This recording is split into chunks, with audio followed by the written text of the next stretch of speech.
മാനദണ്ഡങ്ങളും ചട്ടങ്ങളും മറികടന്നുവെന്ന ഹർജിയിൽ ഹൈക്കോടതി സ്റ്റേ ചെയ്തിട്ടും അടൂർ മണ്ണടിയിൽ സഹകരണ ബാങ്ക് സ്ഥാപിക്കുന്ന പെട്രോൾ പമ്പിന്റെ നിർമ്മാണം തുടരുന്നു. അന്തിമവിധി വരുന്നതുവരെ നിർമ്മാണം പാടില്ലെന്നും തൽസ്ഥിതി തുടരണമെന്നുള്ള കോടതി ഉത്തരവ് ലംഘിച്ചാണ് നിർമ്മാണം നടക്കുന്നത് എന്നാരോപിച്ച് കോടതിയലക്ഷ്യ ഹർജി ഫയൽ ചെയ്യുമെന്ന് പരാതിക്കാരൻ അറിയിച്ചു. മണ്ണടി സ്വദേശിയായ സുരേഷ് ബാബുവാണ് ഹൈക്കോടതിയെ സമീപിച്ചത്. കഴിഞ്ഞ ഏപ്രിൽ 11-ന് നിർമ്മാണം സ്റ്റേ ചെയ്ത കോടതി എതിർകക്ഷിയായ പെട്രോളിയം കമ്പനിയോട് സത്യവാങ്മൂലം ഫയൽ ചെയ്യാൻ നിർദ്ദേശിച്ചു. എന്നാൽ അതിന് മുതിരാതെ പണി തുടരുകയായിരുന്നു. തുടർന്ന് ഹർജിക്കാരൻ നിർമ്മാണം നടക്കുന്ന ഫോട്ടോകളും ദൃശ്യങ്ങളും സഹിതം ഹൈക്കോടതിയെ വീണ്ടും സമീപിച്ചു. യാതൊരു എതിർ സത്യവാങ്മൂലവും ഫയൽ ചെയ്യാത്ത സാഹചര്യത്തിൽ തൽസ്ഥിതി നിലനിർത്താൻ കഴിഞ്ഞ 17-ന് ഹൈക്കോടതി വീണ്ടും ഉത്തരവിട്ടു. 29-ന് കേസ് വീണ്ടും പരിഗണിക്കും.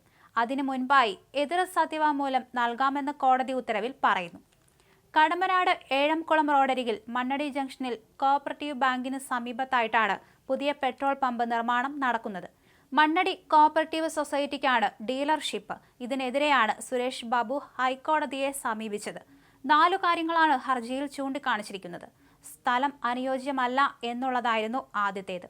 പെട്രോളിയം കമ്പനികൾ നിർദ്ദേശിച്ചിരിക്കുന്ന സൈറ്റ് മാപ്പുമായി യോജിക്കുന്നതല്ല നിർദ്ദിഷ്ട പമ്പിനുള്ള സ്ഥലം എന്നാണ് ഹർജിയിൽ ചൂണ്ടിക്കാണിച്ചത്. പമ്പിന് ജില്ലാ കളക്ടർ നൽകിയ NOC പെട്രോളിയം നിയമങ്ങൾ ലംഘിച്ചുകൊണ്ടുള്ളതാണെന്ന് ഹർജിയിൽ പറയുന്നു. ഇത് പുനഃപരിശോധിക്കണം.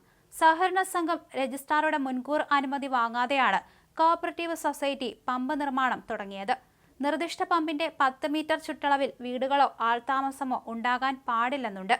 ഇതിനു പുറമെ പമ്പ് നിർമ്മിക്കാൻ ഉദ്ദേശിക്കുന്ന സ്ഥലത്തോട് ചേർന്ന് മറ്റൊരു റോഡ് കൂടി കടന്നു പോകുന്നുണ്ട്. ഇതൊക്കെ ചട്ടലംഘനമാണെന്ന് ചൂണ്ടിക്കാണിച്ച് നൽകിയ ഹർജിയിൽ കഴിഞ്ഞ ഏപ്രിൽ മാസം തന്നെ ഹൈക്കോടതി നിർമ്മാണത്തിന് വിലക്ക് ഏർപ്പെടുത്തിയിരുന്നു. അന്തിമ കോടതി വിധി വരുന്ന മുറയ്ക്ക് മാത്രമേ പമ്പ് കമ്മീഷനിംഗ് പാടുള്ളൂവെന്നാണ് കോടതി നിർദ്ദേശിച്ചിരിക്കുന്നത്. അതിനർത്ഥം പണികൾ നിർത്തിവെക്കണമെന്നാണെന്ന് ഹർജിക്കാരൻ പറയുന്നു.